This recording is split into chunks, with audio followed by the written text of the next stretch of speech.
Welcome back to the show. You're listening to GSD Podcast. Today, we got part dose.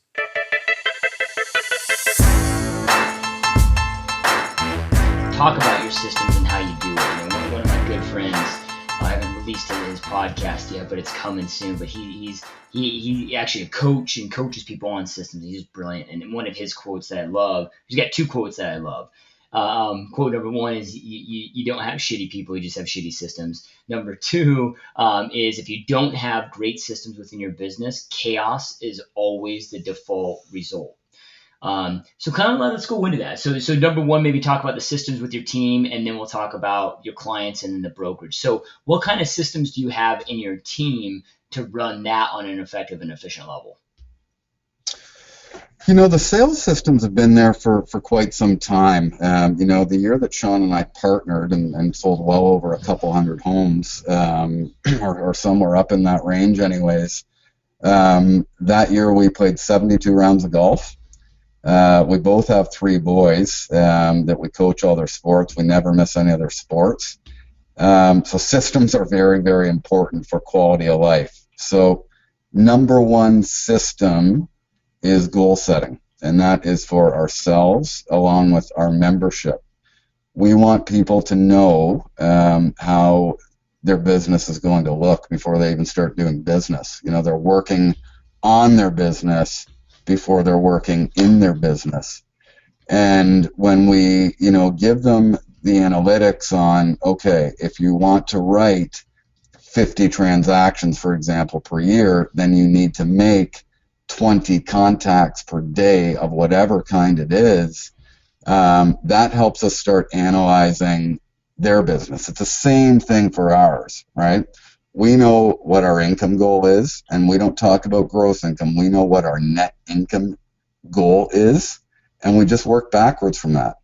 We analyze the last 2 years. We do that every November to help us achieve what our business goal is, and then we just commit to that process. We just make sure that we do all the activity. We do not focus on the results, and it just happens. So as far as systems go, the organization starts with how we set up our time, and time is crucial. The first thing that we always do for both of us is time block what our perfect week is. What does that look like? We block off quality of life time first, followed by lead generation, and that's internet, flyers, Facebook, all of it, which is all in our contact management system, followed by everything that comes next, and that's the working in the business part. To do that, it's a matter of having good people on board. Our staff is second to none, and that's our sales staff and our brokerage staff, but they know exactly how our ship runs, and it is crucial that they are on board so that when we have a new contact, or we're on the fly, or in the gym, or with our families, whatever that looks like, we are on board with them, that they know how to put that in place too. Because if Joe Blow needs a call tomorrow and he wants me to come over and list his house, that is documented for me, and the appointment is set, and away I go. So I know that you utilize Top Producer in your team. What else do you use for your systems, though? Is it strictly all out of there, or are you using like Google Docs, Google checklists, for your people to like, okay, a new agent hires, maybe they got to do business cards. There's a system for that, what they do, and they've got to check it off, and they got to follow the system. What are some of the examples of some of the systems that you have, just like day-to-day systems that you have? I know you just gave one about the listing appointment, but maybe some other just kind of basic systems and then an example of maybe one or two products that you use for, whether that be Google Drive, whether it be Top Producer. We've looked at all of it. Top Producer is what we use for, our entire sales business. We use another company called Lone Wolf on the brokerage side, which has some pretty good contact management stuff in it as well. But every single person that goes into that database gets assigned a contact type, gets assigned a plan, whether it's, my elite list, my top 25 people, whether it's my whale list, like the type of, people that are going to generate me 5 to 10 deals per year, such as a builder or such as, a relocation company that I want to reach out to.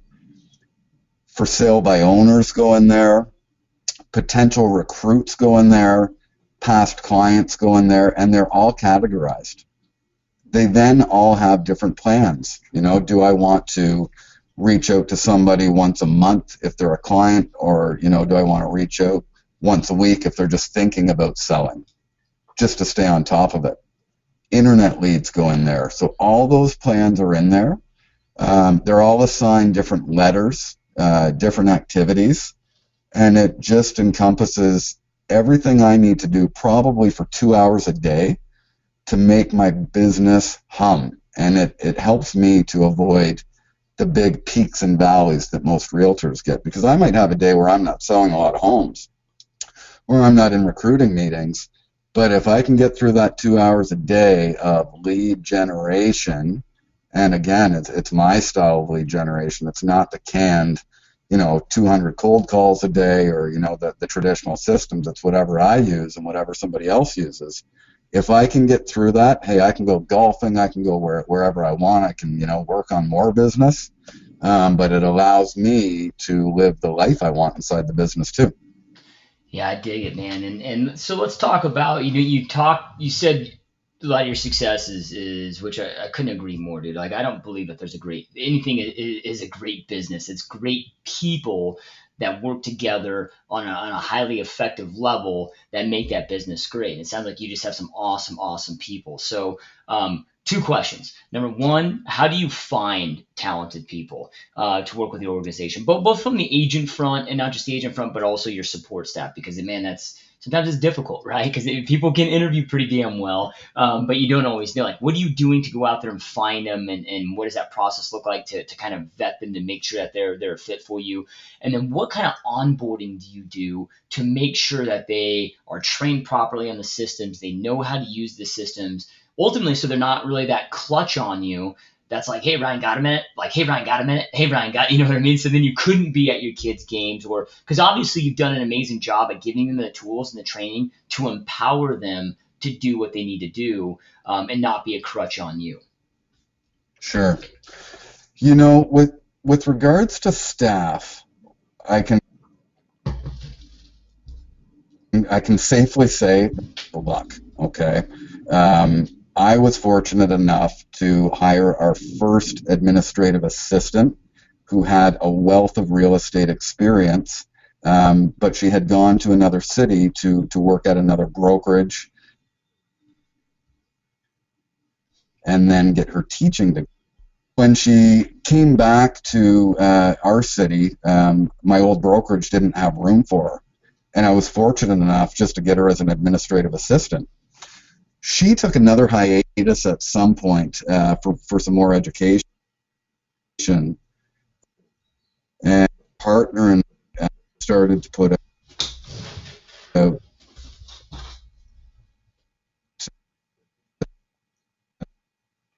our market for more tied to our administrative position from our existing brokerage. She was amazing front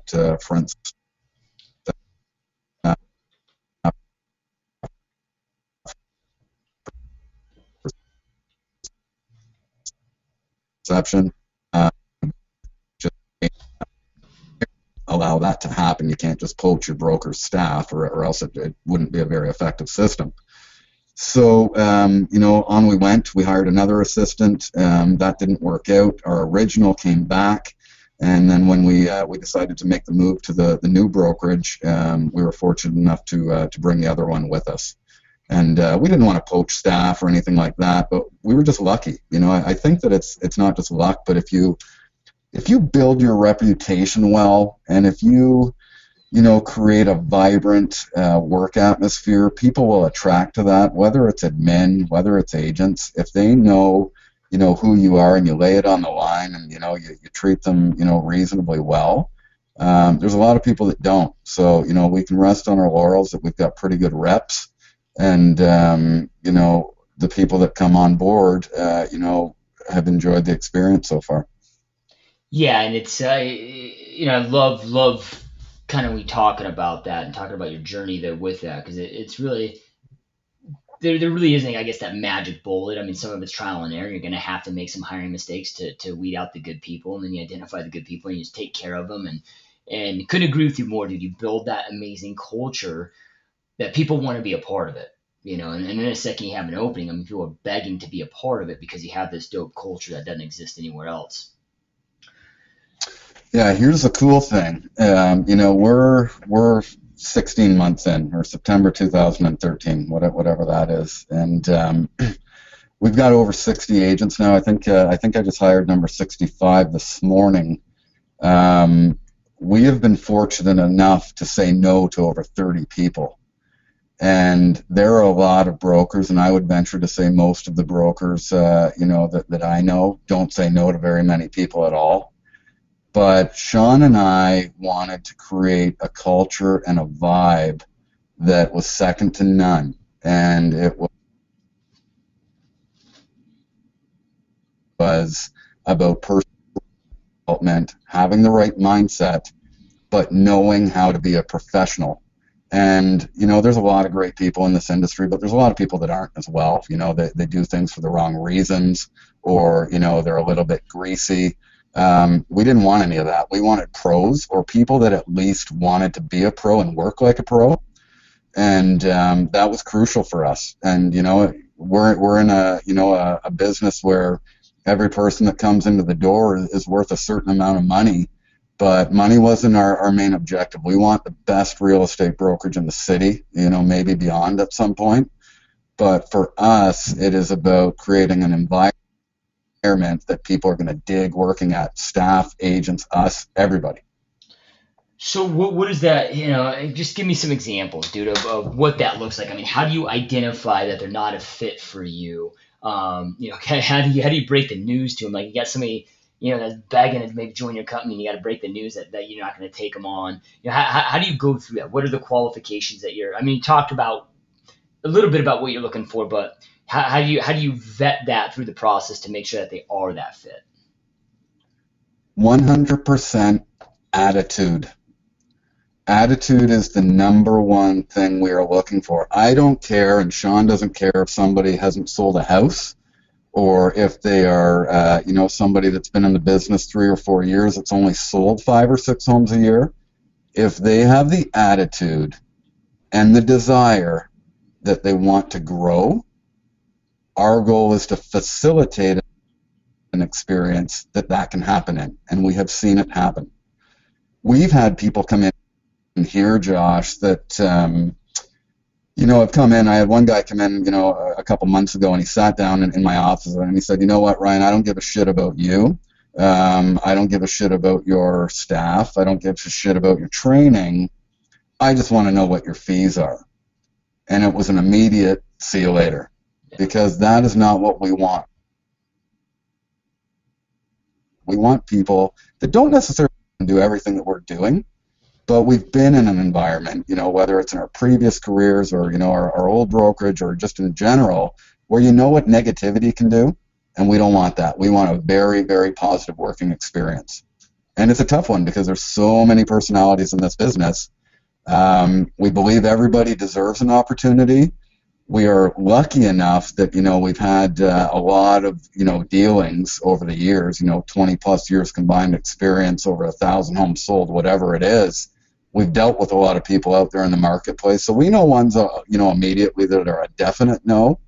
But the ones that come in with the right attitude and want to grow, sky is the limit if they commit. They can't just say they want to do it, and they can't just try. They've got to commit to it.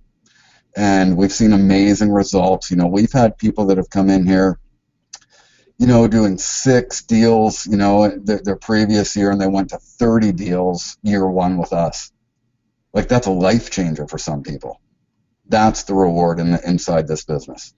Yeah, it's amazing. I don't think unless people have been on whether you're leading a team or the brokerage side, when you've seen that. I mean, helping buyers and sellers is definitely rewarding, and helping somebody find their dream home. I mean, you're making a difference, and it's cool. But then when you take that agent and you help transform their life, not just financially, but maybe with their health and just their overall mindset, dude, it's a pretty epic feeling. I don't know of too many other feelings in life that are as good.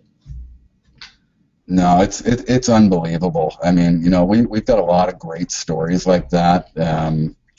We've got two 25-year-old guys. We're so proud of these guys. They came on board. They were working under a team at their previous brokerage. I think that they had made about 40 grand a year each. And after expenses, that's not a lot here in Little London, Ontario. 1 year with us, they were both 200K plus last year. Yeah. That's killer, man. And that is a big deal for two 25-year-old guys. We had another gal who, came over. She was a little bit worried to come over. Hadn't done a ton of business, maybe 10, 12 transactions. She came over, took that leap of faith in us. 3 weeks later, after joining, she gets diagnosed with stage 3 breast cancer. And, just by sticking to the script and the systems and riding close with us, and having an unbelievable amount of faith and courage in herself. She had her best year in real estate last year going through that whole ordeal. So, those stories, man, are what it's all about. Yeah, no, I love that, man. Love it. So, out of curiosity, dude, what are what's your either like favorite one or two questions to ask when you're interviewing them to truly dive in their attitude? Because a lot of people can fake a freaking interview. They can come in there like, oh yeah, this is me, and then it's really not them. You don't find out until 30 days into the process that they just faked it, right? So, what's your top favorite question, or maybe two questions that you ask them that really can like do away with the bullshit, and you can truly see if they have that positive mindset you're looking for? Number one question that I always ask is, where do you want to be in 1 year's time? And usually the people that, come on board don't even know. And you know why I dig that? Because they don't know. I think they have an idea deep down if they've got the right attitude, but if they don't know, well, you can shape that a little bit and maybe encourage a little bit. And that's how we can start analyzing their production and what they need to do. We've got major hitters inside our marketplace that have come over, and they're coming over because they want a different vibe or a fresh start, or to rebrand themselves because they've already done, paid their dues inside this marketplace. But anybody can benefit from, a fresh start in anything. That is my belief, because we are always evolving. And it's interesting when you ask somebody where they want to be within a year, they don't know. And we go through our goal setting and a letter from the future and things like that. A year later, when some of these people exceed those goals because they've committed to the process, it's awesome. So before we hit the record button, dude, you and I were kind of talking, kind of having a side conversation about the agent experience in the business and how industry wide, not I know on a local level there's a lot of amazing owner brokers out there that deliver an amazing experience. We're just talking industry wide as a whole. The agent experience out there typically is pretty shitty. You got 90% of agents failing in the first 3 years, and my personal belief is really they're never able to get that roadmap, that recipe that they truly need to go out there and have success. And I know you talked about, hey, you guys dial it down to breaking down like what must happen every single day to make today a win, to hit your goals. But what are some of the things? Because I know that was one of the reasons you opened your brokerage was, because you and your partner were adamant about creating this awesome, amazing experience that really didn't exist anywhere else for your people, so they could be uber successful. What are some of the things that you guys are doing, maybe with your training or whatever it may be, to create that experience for your agents that totally just differentiates you from the rest of the industry? With our training, like I said, we are very systems oriented for our training too. So, all the traditional stuff, we know how to offer that if that is what somebody is looking for. We've been fortunate enough to bring on, a couple people that are doing some different kind of mentorship programs, creating professional mission statements, things like that, that just add that professional value. I mean, you've got somebody that's been doing this for 25 years and has a wealth of life experience. That sort of stuff brings huge value. We offer value consistently, and that's, in what we do. We're open book. This is how we roll. And, if people can take from it, great, and most of them are. So that's the way that we train. It's a very, very open book concept, but I think the critical piece for the way that we do things is that we're not teaching something that comes from, a big corporation that's been training on the same stuff for years and years. We are constantly trying to stay ahead of the curve with training not only for sales, but for that personal aspect too. And that's where I think we differentiate, because we're very active selling. We're in the trenches with them. So we're staying on top of that sales side, but on the personal level, we want to make sure we're bringing a ton of value that can help enhance people's lives too. And, this as well, but right now it is big on the interrupt the pattern. We are pushing John's stuff very, very well.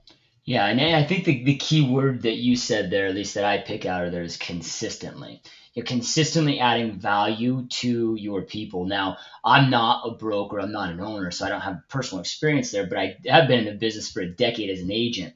And it seems kind of the common thread out there is like you're cool as they're trying to recruit you, and then you're cool for you got a honeymoon period of maybe 30 days, and then after that you just kind of get forgotten about, it's over. Where that consistency doesn't stick. So I love that you guys are diligent and intentional about that consistent value, which is awesome, dude. The other thing that I really love about this is dude, you're doing business as business is done. You're not sitting out there with your guys. Okay, guys, let's learn how to put a classified ad in the newspaper that nobody reads. You're like, hey, let me show you how to do targeted internet, marketing on social media where people's eyeballs are today to generate the business, which I think is so powerful, dude. Well, it's important, right? I mean, when you look at, traditional real estate brokerage, my biggest challenge is that, a lot of these brokerages have people that are, training or managing that have never really done it. They've done 15, 20 deals a year, but all of a sudden they are, capable of training on how to sell a couple hundred homes a year. Yeah. That's not who I'd want to learn from. Yeah. And, they're good people and they're nice people and everything else, but I want to work with somebody that walks the walk, and that's, on my sales coaching, on my personal coaching, all of it. I want somebody that's done it, knows about it, and is able to, facilitate that experience. Yeah, I couldn't agree more, dude. And it is sad because we do get, a lot of the coaches in our industry are people that have never done it. And you get a lot of brokers out there, broker managers, like you're saying, that were failed agents, and then they had to go accept that salary position. And not saying that some of these guys aren't good business people and okay coaches. Yeah, I mean, maybe they are, but I totally agree with you there. I don't think you could truly coach somebody on how to box if you haven't been in the ring and got punched in the freaking face for 12 rounds straight and kept standing up and know what that experience is like. I don't think I could go out there and coach football if I haven't been hit so freaking hard on the field, and just have my ass handed to me, right? If you haven't been through the experience, it kind of makes it difficult to really go out there and coach people on a true high level, to go out there and do it.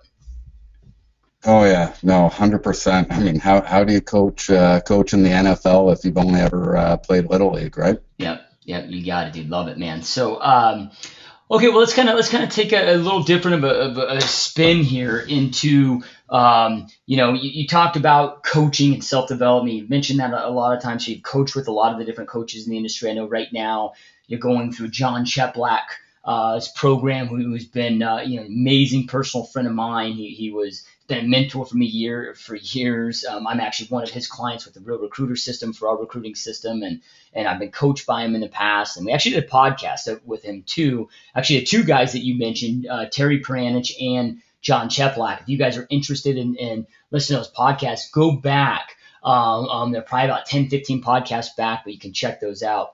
So with that being said, though, dude, like you're one of these guys that seems to take your self development very, very seriously.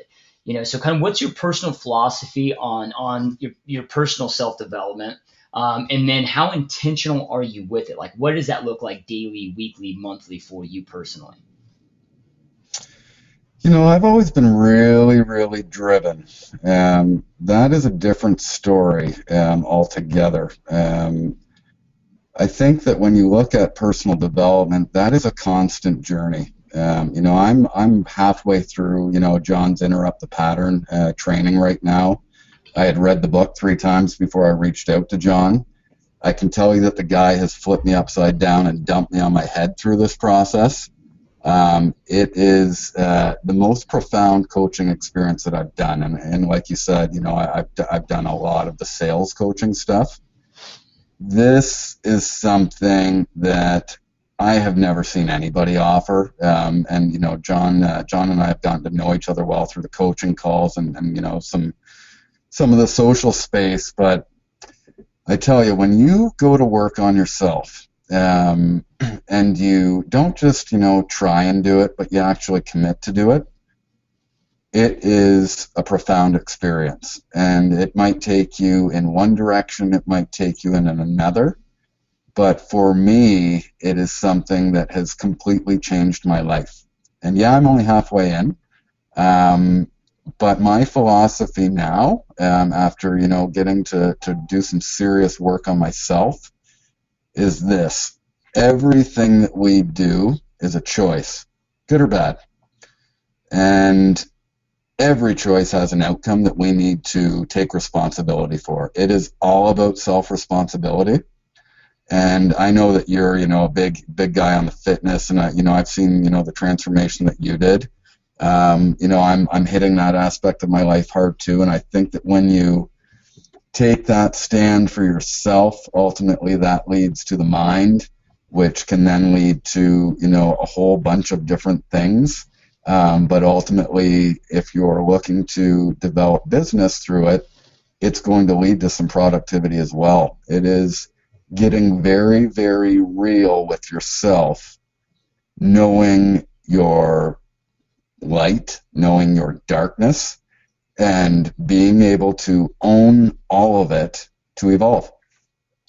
So those that are listening to this, and this is kind of taking a deeper route outside of business, but it's I think it's something so important to talk about, because especially these hardcore driven entrepreneurs that are listening to this show, and guys like you and I that are these drivers, dude. Like we have some pretty amazing lights, but we also have some pretty amazing darkness that can exist within. So kind of explain what do you mean by that? Knowing your dark, knowing your light, just sort of listeners can kind of understand what that means. Darkness is something for me that, can show up in a variety of different ways. The one thing that I've identified as darkness is this: I have a very, very addictive personality. For me, especially in my early 20s, that was drugs and alcohol. It's led into some poor choices relationship-wise. And ultimately, I didn't really understand it, but success is an addiction as well. And when you get addicted to success, I think it's important that you identify that. And it's not necessarily a bad thing, but it's something that we should take very, very close personal inventory of, to know how to ride with that the right way. Because I do believe that we are hardwired a certain way. I know, some scientists or therapists might say something different, but my belief is that, for me, my darkness is an addictive personality. It's addicted to success. I love the thrill of the kill. I love the drive. I love business growth. I love all of it. And I got to be careful of that. So, I try and follow that backwards, to some of the things that have happened in my life, which really does relate, back to childhood and some things that did happen when I was a little bit younger in my early 20s. And the key is we can either, blame somebody else for that choice, or we can, own some of those choices and evolve from those experiences. And that's what I've chosen to do. Yeah, that's Badass, dude. I love hearing that. And Jim Rohn, who's somebody that to me is one of the greatest human beings that's ever walked this planet. Unfortunately, he's no longer with us, but he always talked about the highest form of human maturity being, taking full responsibility for everything in your life, owning everything in your life. And a lot of people don't, dude. And you even look at leaders of our country and our world, everybody's pointing the finger. Oh, it's their fault. It's their fault. It's their fault. So I don't necessarily blame human beings that are kind of domesticated and trained to not take responsibility because they don't necessarily know any other way. But once you do go down that path where you do take full responsibility for everything in your life, holy shit, dude, is it a game changer? Oh yeah, no, it will blow your mind if you get on that wavelength. And that's been the biggest thing through my ITP or interrupt the pattern process is that there was a lot of stuff that I was blaming for, right? A lot of people that I thought were my problem. Dude, that was my own problem. I had to look at that, and I think when you apply some of those principles, not only can you come out with a sense of gratitude for anybody that you meet, whether they are a positive or negative influence in your life, but it allows you to show some compassion for people as well, because some people just cannot give you what you need because they've got their own personal traumas that they're dealing with. And the key is to evolve from it, to own it. Ultimately we were involved with that business relationship or person in the first place. It was our decision, right? We can walk away from anything anytime. And I think that the key, whether it's an addiction to a person, to alcohol, to drugs, whatever it is to own it ourselves and then evolve from it and figure out what serves our own individual higher purpose. Yeah.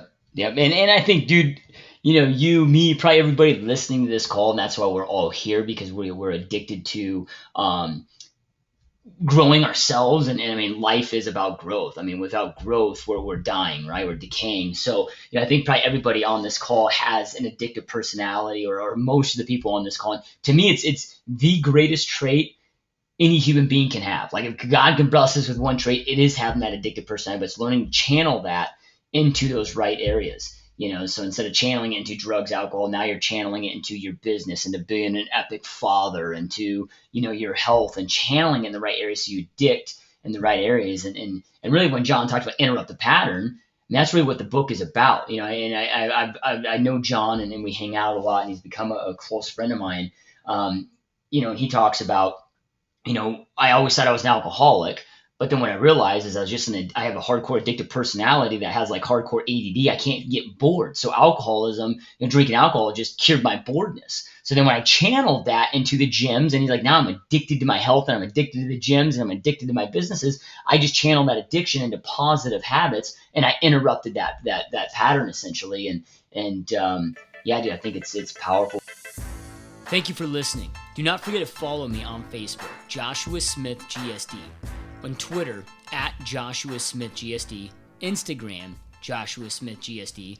Make sure to also subscribe to my YouTube channel. Type in Joshua Smith, and I'm the good-looking cat at the top. If you haven't already, go to www.joshuasmithgsd.com and subscribe to our email list. You'll get these interviews sent to you via email, along with my blog, videos, updates, and all that other fun shit. As always, make sure you're taking action. Take all this golden information that you're getting delivered here, and make sure you're applying it. Information without implementation is the start of delusion. So implement. Take massive levels of action. Get your hustle on. Get into GSD mode and go dominate. Peace out, guys, and see you next time.